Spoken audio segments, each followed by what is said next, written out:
시청자 여러분, 해주부TV입니다. 오늘은 양자 컴퓨터 주식 IONQ, IBM, AXE의 밸류에이션을 해보도록 하겠습니다. 일단 제가 이 세 기업을 선택한 거는 이 기업들이 국적도 다르고요, 시가총액도 다르고, 그다음에 사업 내용도 다릅니다. 그래서 굉장히 비교 분석하면 재밌을 것 같다라는 생각을 가지고 이 세 기업을 분석을 해보았고요. 첫 번째는 IONQ부터 시작하도록 하겠습니다. 이 기업은 시가총액이 약 3조 정도 되는 기업이고요. 시가총액 3조가 이제 작은 금액은 아니잖아요. 그래서 좀 높은 시가총액을 형성하고 있는 그런 스타트업이다라고 생각이 되고 있고, 최근에 주가도 꽤 주목을 받아서 많이 올라간 상태입니다. 그래서 이 기업이 얼마나 더 올라갈지는 이제 미래 성장성에 맞춰서 해석을 해야 되는데, 일단은 이 기업이 하고 있는 사업들을 먼저 말씀을 드리겠습니다. 이 기업의 이제 궁극적 목표는 양자 컴퓨터를 이렇게 좀 작은 형태로 만들겠다라는 게 이제 궁극적 목표이고, 현재 이 기업의 기술력으로 32큐비트를 달성한 상태입니다. 그리고 특별히 이 기업에서 강조를 하는 거는 우리는 에러가 굉장히 작다라는 걸 강조를 하고 있습니다. 그래서 에러가 작고 그다음에 큐비트가 보통 정도의 숫자를 보유한 기업이다라고 생각하면 될 것 같고, 그리고 이 기업이 가지고 있는 이온 트랩 기술은 다른 기업과 비교했을 때도 좀 주목받을 수 있는 그런 기술이라고 생각이 되고 있습니다. 일단은 이 기술로 양자 컴퓨팅을 하면은 에러가 굉장히 작다라고 했었고, 안정적으로 컴퓨터를 운영할 수 있다, 실온에서 운영할 수 있다라고 얘기를 했기 때문에 이 기업에서 만들고 있는 이온 트랩 방식의 양자 컴퓨터는 미래에도 주목받을 수 있다라고 생각이 되고 있습니다. 그리고 이 기업은 특별히 미국에 있기 때문에 구글 클라우드와 마이크로소프트의 이제 클라우드, 아마존 웹 서비스의 클라우드와 연동을 시켜서 이 양자 컴퓨팅을 사용할 수 있게끔, 그렇게 개발을 할 수 있게끔 만들어 놨습니다. 그래서 개발자들이 이 양자 컴퓨터에 접근을 해서 자신들이 원하는 컴퓨팅을 연습을 해볼 수 있다는 것이죠. 이런 점은 제가 또 이제 굉장히 주목을 할 수 있다고 생각이 되고요. 지금부터 이 사람들이 연습을 하는 거죠. 양자 컴퓨터를 어떻게 사용할 것인가, 양자 컴퓨터 프로그래밍을 어떻게 할 것인가. 그런 의미에서 이 IONQ는 양자 컴퓨터를 실질적으로 실생활에서 응용할 수 있게끔 준비하는 그런 기업들 중에 하나다. 그렇기 때문에 굉장히 주목이 된다라고 생각이 되고 있습니다. 그래서 이런 클라우드 형태의 양자 컴퓨터가 기반이 구동이 되고 있다라는 점이 또 굉장히 주목을 하는 점이고요. 그리고 이 기업의 매출이 약 지금 2021년도 때 150억 정도의 매출을 기록하였습니다. 그리고 2024년도 때 약 600억 정도의 매출이 예상이 되고 있기 때문에 지금부터 시간이 지나면 지날수록 일단 매출 면에서는 기업의 성장성이 보장이 될 것 같다라고 일단 그렇게 생각이 되고 있습니다. 그래서 약 600억 정도 2024년도에 매출 성장세를 보여줄 기업이다. 주가도 뭐 그에 따라서 2배에서 3배 정도 더 올라갈 수 있겠죠. 실제적으로 장기 투자를 해서 내가 진짜 4년간 보유할 수 있다라면은 뭐 매출 성장세로 봤을 때는 주가도 올라갈 가능성이 있다라고 생각이 되고 있습니다. 그리고 2024년까지는 뭘 목표로 하고 있냐면은 머신 러닝을 이제 목표로 하고 있다라고 얘기를 하고 있고요. 큐비트가 이제 35개 정도가 이제 되면은 알고리즘 큐비트라니까 알고리즘을 할 수 있는 큐비트가 35개 정도가 되면 머신러닝이 가능하고, 그다음에 2026년도 때는 이제 소재에다 메테리얼에다가 사용할 수 있는 256개 큐비트에 도달하고 2028년도에 1024개의 큐비트에 도달하는 그런 목표를 가지고 있기 때문에 뭐 이런 것들도 기다릴 수 있다라는 거죠. 2024년까지. 그래서 이 기업은 2024년도에 실제적 양자 컴퓨터 사용을 준비를 하고 있는 기업이다라고 말씀을 드릴 수 있습니다. 그다음 두 번째는 IBM이라는 회사인데요. 일단 이 IBM은 오늘 소개해드릴 기업 중에서 가장 크고요. 시가총액이 약 100조가 됩니다. 100조. 100조라는 거는 정말 상상할 수 없을 만큼 큰 시가총액을 가지고 있는 기업이고, 그만큼 안정적이다라고도 또 말씀을 드릴 수 있겠고요. 그 대신 주가의 변동폭은 작을 수 있다. 오랫동안 가지고 있어도 주가가 많이 올라갈 수 없을 수도 있다라는 점까지 말씀을 드릴 수 있습니다. 하지만 이 IBM 기업은 양자 컴퓨터에서만큼은 굉장히 독보적이고 강력한 기술력을 가지고 있는데요. IBM은 벌써 100큐비트 배리어를 뛰어넘었다라고 얘기를 하면서 127큐비트 이글 프로세서가 지금 진입을 했다, 만들어진 상태다라고 얘기를 하고 있습니다. 그래서 뭐 일단 이 IBM이 주장하는 거를 봐서는 현존하는 컴퓨터 중에서 IBM이 만든 컴퓨터가 가장 큐비트가 많은 그런 기술력이 좋은 컴퓨터라고 개인적으로 생각을 하고 있습니다.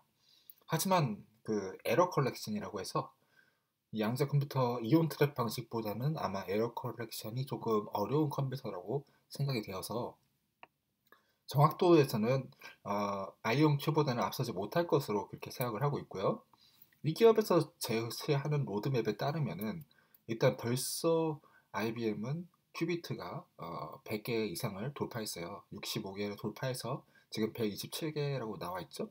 127개에서는 어디에다 사용할 수 있냐면은 파이낸스 머신 러닝에다가 사용할 수 있습니다. 그래서 지금부터 2021년부터 금융에다가 양자 컴퓨터를 활용을 할 수 있다라는 거죠. 그래서 다른 기업과 비교했을 때 가장 빠른 양자 컴퓨터 실생활 응용이 가능한 기업이다라고 말씀을 드립니다.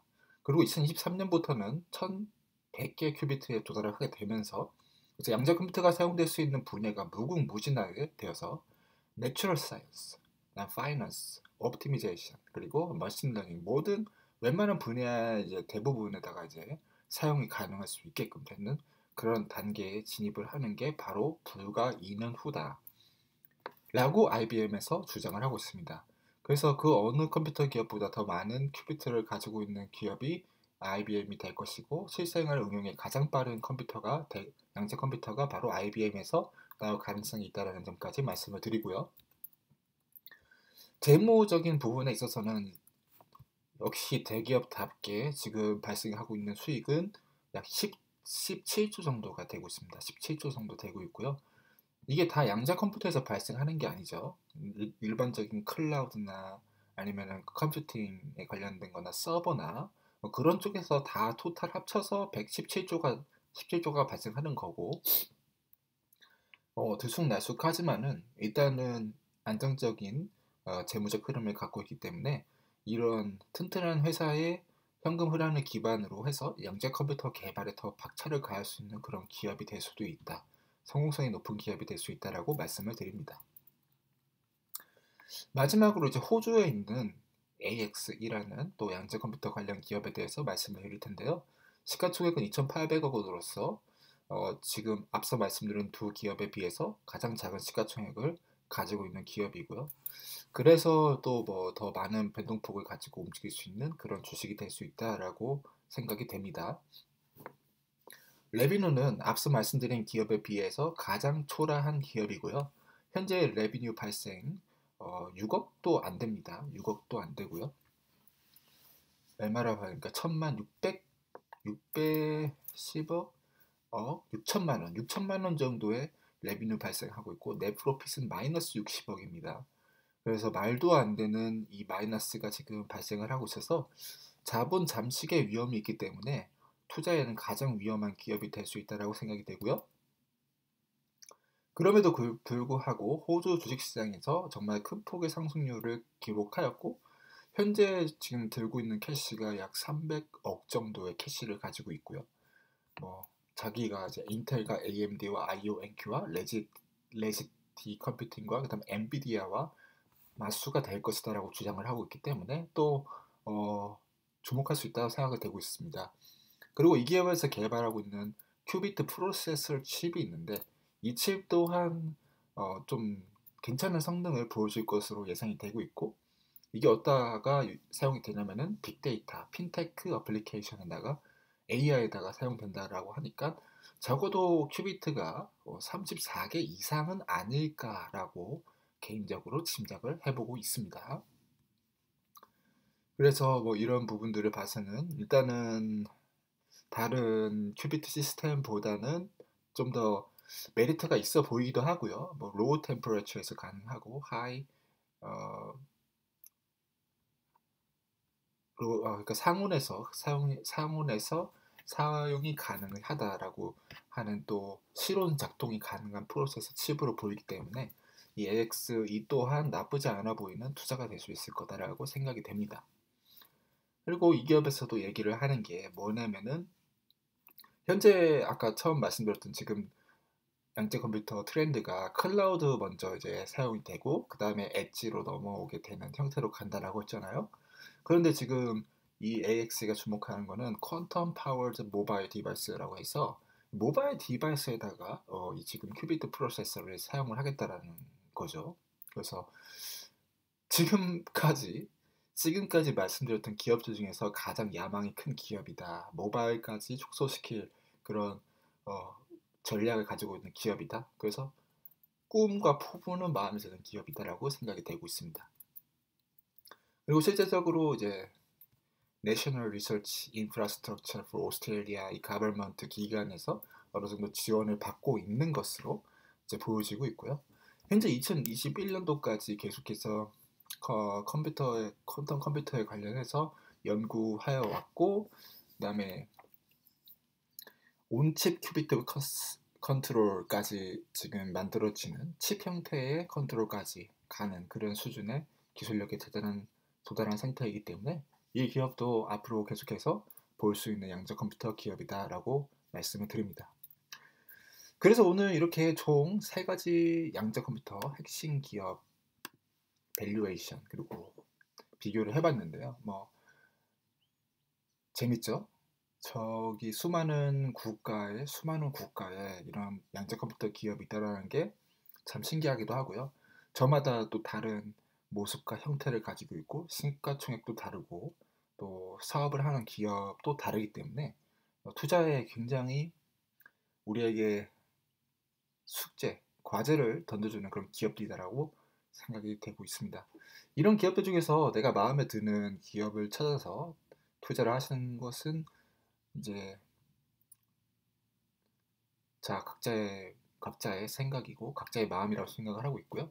내가 좀 더 안정적인 기업 그리고 큰 기업에다가 투자하고 싶으신 분들은 IBM 이런 곳으로 가는 거고 중소형주 같은 경우는 IONQ나 AXE 이런 스타트업 관련 기업들에다가 투자를 하는 게 좋을 것 같습니다. 앞으로 양자 컴퓨터 시장이 얼마나 더 커질지 그리고 그 매출이 얼마나 발생할지는 미래는 뭐 아무도 예측할 수 없는 것이겠지만은 양자 컴퓨터 자체에 투자하는 그러니까 양자 컴퓨터 섹터 자체에 투자하면은 제가 봤을 때는 후회가 없는 투자가 될 거라고 생각이 되고 있고요. 양자 컴퓨터 기업 중에서 가장 좋은 기업에 투자하는 사람이 10년 뒤에 진정한 승자가 될 것이라고 생각합니다. 이상 해주고 TV였고요. 시청해주셔서 감사합니다.